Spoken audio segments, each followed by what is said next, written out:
សួស្តីប្រិយមិត្តទាំងអស់គ្នាស្វាគមន៍មកកាន់ Channel Menu Kitchen ថ្ងៃនេះខ្ញុំមានមុខម្ហូបមួយមុខទៀតហើយមកចែករំលែកដល់អ្នកទាំងអស់គ្នាតោះឥឡូវយើងទៅទស្សនាទាំងអស់គ្នាបាទនេះប្រេងឆាខ្ញុំដាក់ប្រេងឆាចូលបន្ទាប់មកខ្ទឹមសហើយយើងឆាខ្ទឹមនឹងឲ្យវាឡើងឈ្ងុយសិនទៅណា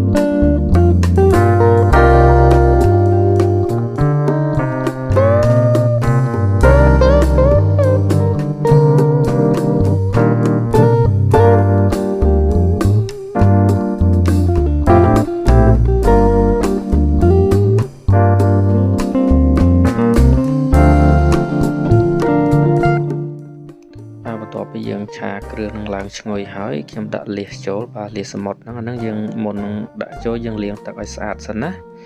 បាទបន្ទាប់មកយើងកូរវាទៅកូរវាឲ្យវាចូលជាតិជាមួយគ្រឿងនឹងបន្តិចទៅ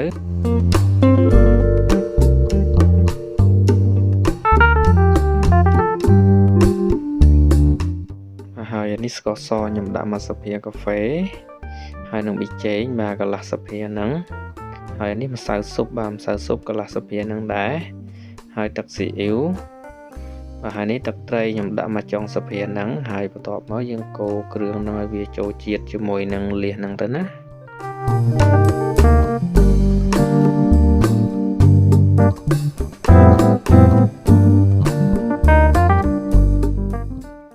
គ្រឿងរបស់វាមានតែប៉ុណ្្នឹងឯងយើងកូរឲ្យចូលជាតិហើយភ្លក់មើលទៅណាខ្វះអីស្ទើរអីថែមថយតាមចំណង់ចំណូលចិត្តខ្លួនឯងទៅណាបាទហើយបន្ទាប់មកខ្ញុំដាក់ជីក្រហមចូលដោយសារតែរកទិញម្រះព្រៅអត់បានអញ្ចឹងហើយខ្ញុំប្រើជីក្រហមជំនួសវិញ